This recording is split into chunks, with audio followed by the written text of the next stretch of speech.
everyone. First of all, I would like to thank God for giving us good health and the opportunity to be here today.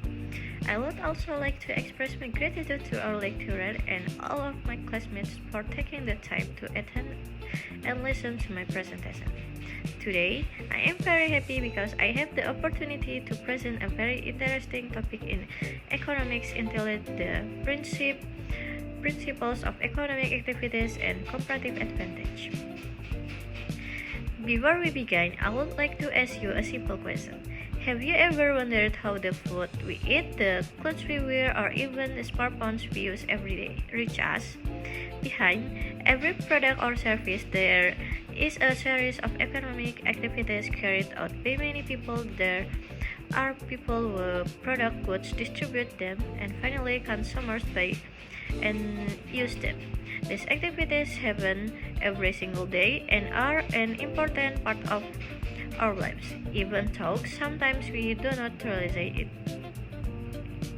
Besides that, every country also has different strength in producing goods. Some countries are better at producing technology, while others are more successful in agriculture or natural resources. This is where the concept of comparative advantage becomes important because it explains why countries choose to specialize in producing certain goods and trade with other countries. In today's presentation, I will explain the definition of economic activities, the principle of economic activities, the different types of economic activities, the meaning of comparative advantage, its examples, benefits, and why these concepts are important in our daily lives. I hope that after this presentation, all of us can understand this concept more easily and see how economic is closely related to everyday life. So without further ado, let's begin the presentation. Now let's begin with the first topic, which is economic activities. What are economic activities? Economic activities are all activities carried out by individuals or business to fulfill human needs and wants.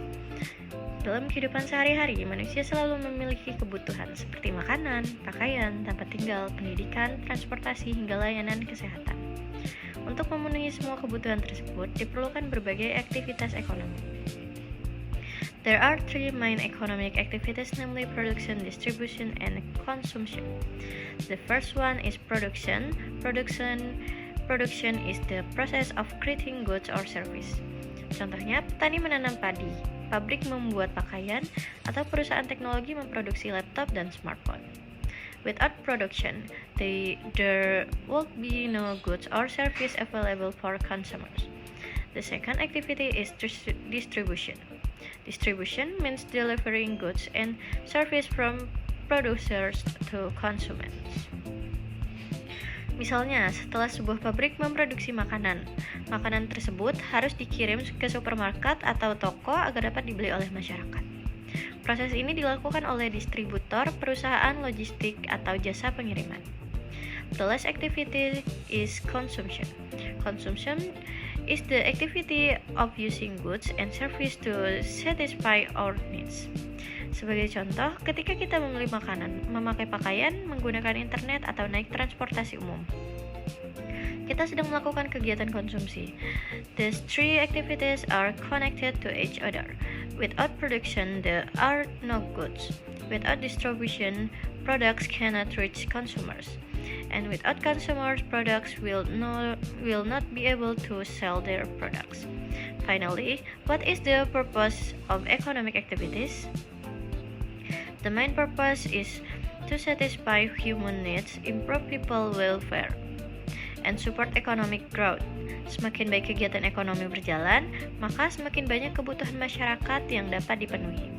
Semakin banyak lapangan pekerjaan yang tercipta dan perekonomian suatu negara juga akan berkembang. So, economic activities are an essential part of our daily lives because they help people fulfill their needs and improve their quality of life. Now let's move to the topics, which is the principles of economic activities. Now let's move to the next topic, which is the principles of economic activities. Economic activities cannot be carried out carelessly. Every individual and every business must follow certain principles so that resources can be used effectively and efficiently. The first principle is efficiency. Efficiency means using the available resources in the best possible way while minimizing waste. Dalam kehidupan sehari-hari, efisiensi berarti kita berusaha memperoleh hasil yang maksimal dengan menggunakan waktu, tenaga, dan biaya seminimal mungkin. For example, a factory use modern machines to produce more products in less time. Dengan cara ini, perusahaan dapat menghemat biaya produksi sekaligus meningkatkan jumlah barang yang dihasilkan. The second principle is effectiveness. Effectiveness means achieving the desired goals successfully. Misalnya, sebuah perusahaan ingin meningkatkan penjualan produknya. Mereka melakukan promosi melalui media sosial. Jika penjumlah benar-benar meningkat sesuai target, berarti strategi tersebut efektif. The third principle is rational decision making. Before making decision, people should compare different choices and select the one that gives the greatest benefit. Sebagai contoh, kita ingin membeli laptop.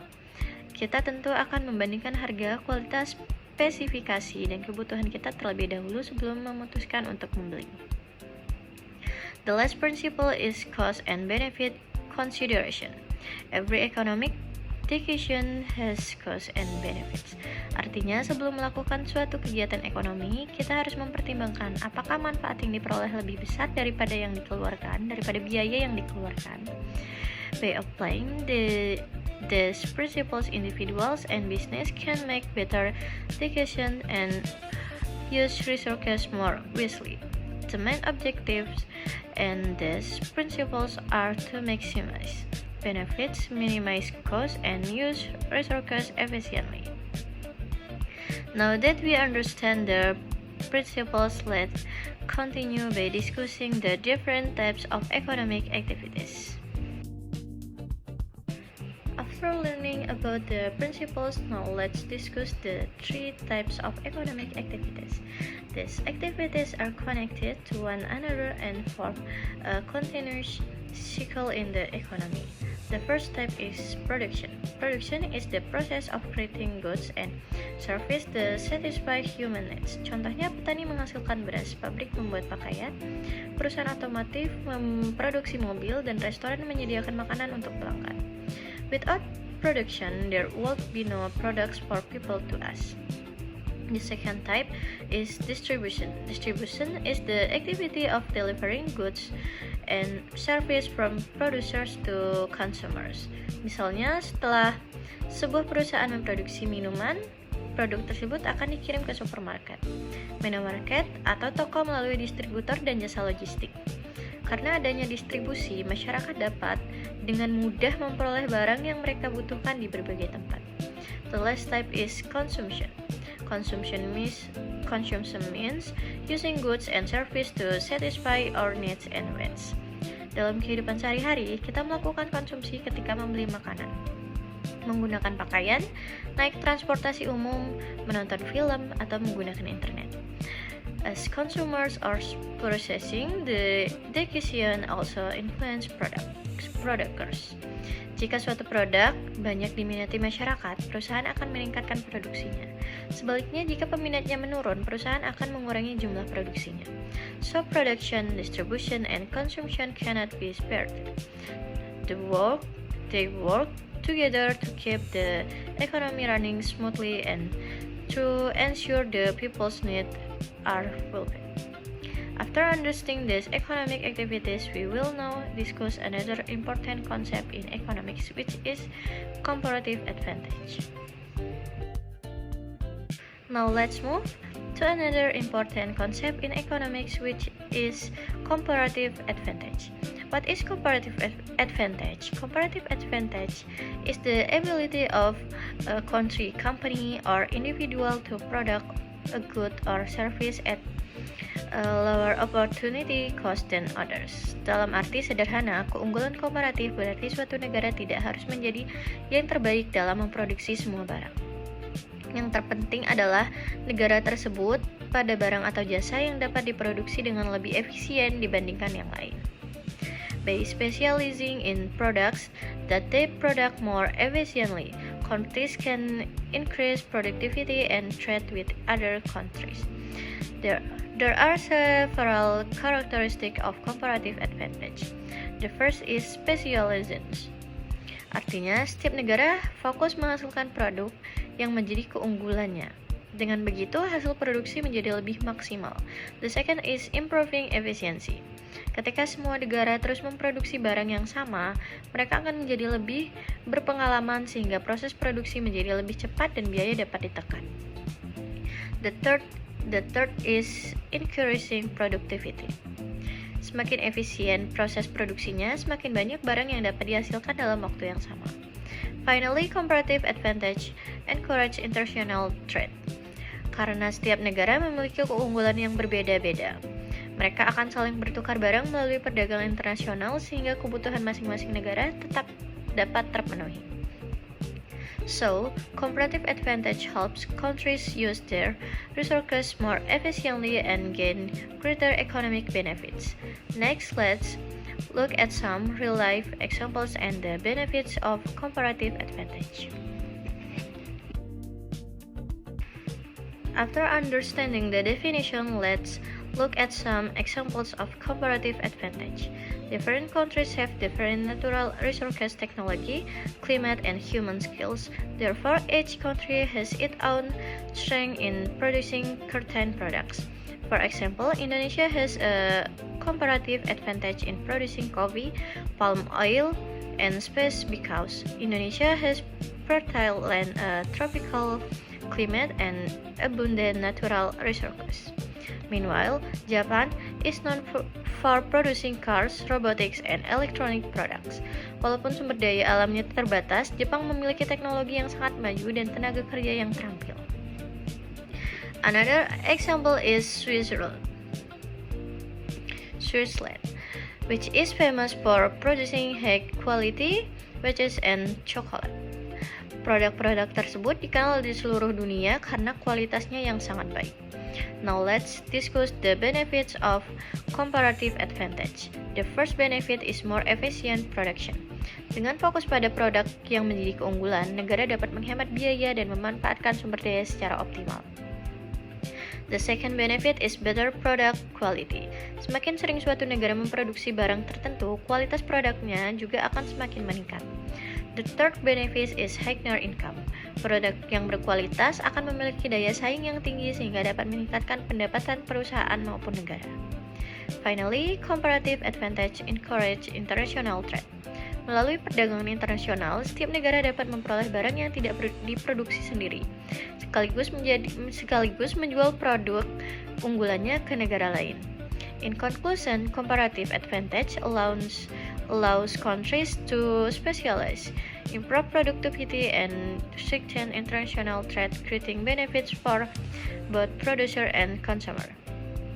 Now let's move to the next topic, which is the importance of economic activities and comparative advantage. Now, after discussing economic activities and comparative advantage, let's talk about why these concepts are important. Economic activities very important because they help people meet their daily needs. Setiap hari kita membutuhkan makanan, pakaian, tempat tinggal, pendidikan, dan transportasi.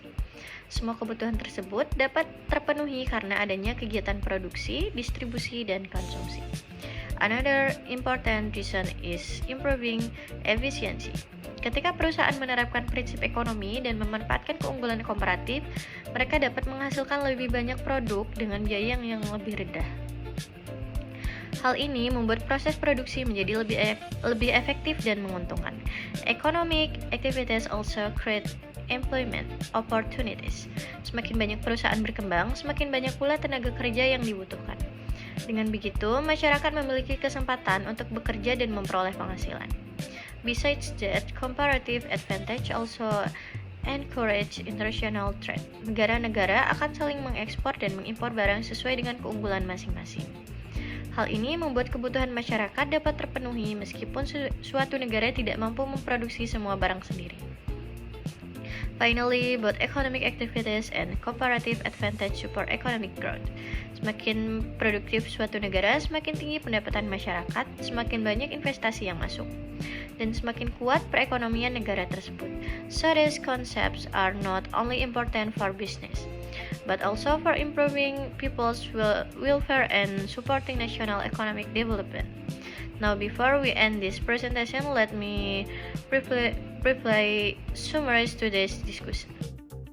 Before I conclude, let me briefly summarize what we have learned today. First, discuss economic activities, which consist of production, distribution, and consumption. Ketiga kegiatan ini saling berhubungan dengan bertujuan untuk memenuhi kebutuhan manusia.